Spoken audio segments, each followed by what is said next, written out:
Welcome to Lunchbox Sessions, bite-sized industrial training.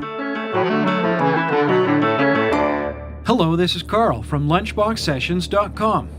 In this video, we will look at how the electrical solenoids operate a basic spool-type directional control valve, and we'll look at the mechanical override feature that lets you test for basic functioning of the valve. It is typical to find a coil of wire on each end of a 3-position directional control valve. The coil of wire, together with the valve tube that contains an armature and a push pin, make up what is known as a solenoid.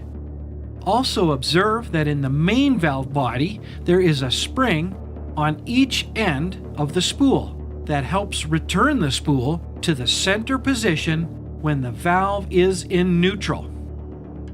The lines with the gauges labeled A and B are the work ports that typically connect to a hydraulic cylinder or motor. When we energize the solenoid coil on the left side of the valve, an electromagnetic field is created. The field pulls the armature in towards the center of the winding. The armature slides easily in a tube that is internally lubricated with hydraulic oil. The armature moves the push pin, and ultimately the push pin moves the valve spool. And now we see flow from the pump being directed to work port B. Did you notice that as the valve spool moved to the right, that the push pin and armature in solenoid B were moved to the right as well? Let's start all over again. Before energizing solenoid A, observe that the left armature has been moved all the way left in the valve tube, and a gap is present between the push pin on the left side of the spool. When we energize solenoid A, the armature and push pin get a running start against the spool as this gap is closed. When the valve is returned to neutral, notice that the gap between the push pin and spool is now on the right-hand side.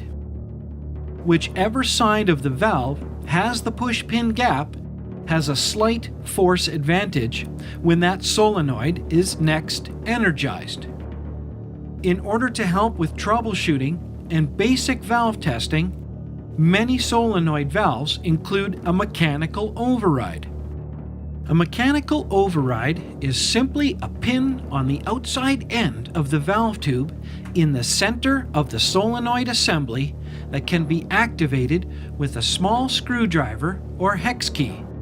Pushing on the mechanical override is a simple way to find out if the internal parts of the valve, namely the valve spool, is still free to move and operating normally. Make sure that when you push the mechanical override that no solenoid is still energized, especially the solenoid on the opposite side. As the mechanical override feature is more mechanically forceful than the electromagnetic forces of a solenoid, the armature in solenoid A is being pushed outward from the coil's center position, increasing the size of the magnetic field, which in turn increases the amount of current running through the coil. Holding the armature in that position for an extended period of time may cause the coil to overheat and open the winding. The internal coil wire is now broken.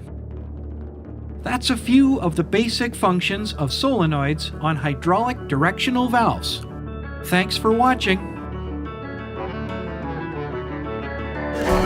We have hundreds of interactive resources like this live schematic, so you can try out your wild ideas without blowing anything up. Get started at lunchboxsessions.com.